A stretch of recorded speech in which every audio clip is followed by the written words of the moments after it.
What's going on, guys? SargeantsTechTips. Welcome to another video on my channel. Now in today's video we're going to be taking apart an Acer Aspire R3. The model number is going to be North 15 Whiskey 5 or N15 Whiskey 5. I still did the phonetic alphabet, but so all we're going to be doing is going to be installing one of these sticks of RAM because it's only got one slot for memory. I haven't really decided what. I gotta look at the stick that's currently in it to see if it's DDR3L or not, but otherwise it's a very simple task. These laptops are usually pretty easy to take apart. The only thing about this laptop is it's a lot more like restricted than some laptops are. You don't really have a spot to put a full-fledged 2.5-inch drive. I'm not even sure where the solid state is in this laptop. I have yet to figure that out. And this laptop is also fanless, just so you guys are aware. But if you do have one of these and you want to learn how to take it apart, this is definitely the video for you. What you're gonna do is go ahead and flip her around.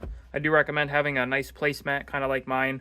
You can use anything that's soft and not staticky. So like one of these little UPS packs would work, a FedEx envelope would work, something along those lines. That way you don't scratch up your machine unless you don't really care about it. First thing you are going to need is a Phillips head screwdriver. We're going to be using my iFixit kit. And all you got to do is remove every single screw. Don't worry about the sizes. They are all the same size.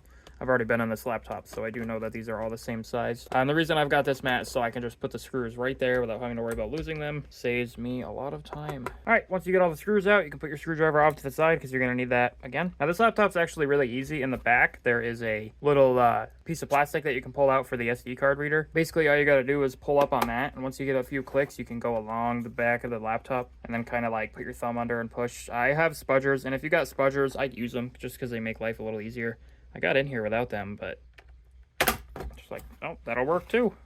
All right, so as you can see, we are in. Now, a lot of these smaller laptops have these metal shields over the components to kind of protect them from the elements, such as liquid spills or anything along those lines. As you can see, I still don't understand where the SSD is because I'm pretty sure the SSD might be under this. While you're in here, you could replace the battery. This is where the RAM is. You could replace the wireless card. You could replace the thermal compound. I wouldn't really bother. It's a very low-end chip. But so all you need to do is just go onto the metal shield. If you're doing the RAM, find the shield that takes the RAM. Go ahead and pop that off. Let me take the RAM out. So this is going to be PC3 out. So it is DDR3 out. So we are going to want to put in my DDR3 stick, and it's the same speed, so it should work without an issue. Timings are all the same, so we really shouldn't have to worry about anything. Once you upgrade your once you upgrade your component, whatever component you upgrade, try to remember to reapply any shielding, just because it'll prevent it from getting broken. And then you just push down, and then you're good. And then you can clean it while you're in here. Like I said, you can replace the thermal compound. If you want, you can take it apart and clean it, depending on your use case, while you're opening the laptop. Or if you're just trying to get parts out of it, go ahead and rip the part out you need, and then you're good.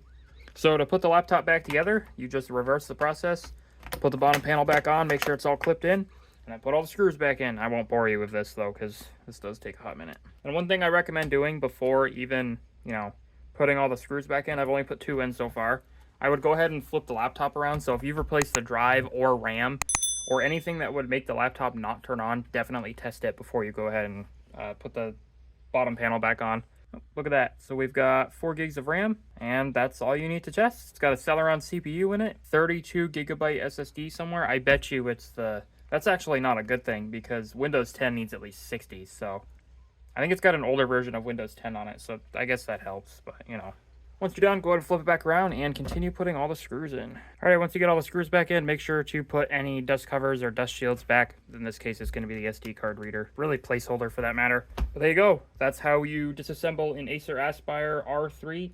N15W5. If you guys have any video ideas pertaining to laptops that you want me to take apart, let me know in the comments below. If you guys have any video ideas that don't pertain to taking laptop apart, let me know in the comments below. Anything tech related, I'll do. Thank you guys so much for watching. If you enjoyed the video, drop a like. If you guys did not enjoy the videos, drop a dislike. Subscribe to the channel if you guys are new. Definitely comment what you guys want to see for future videos. I'll see you guys next video, and peace out.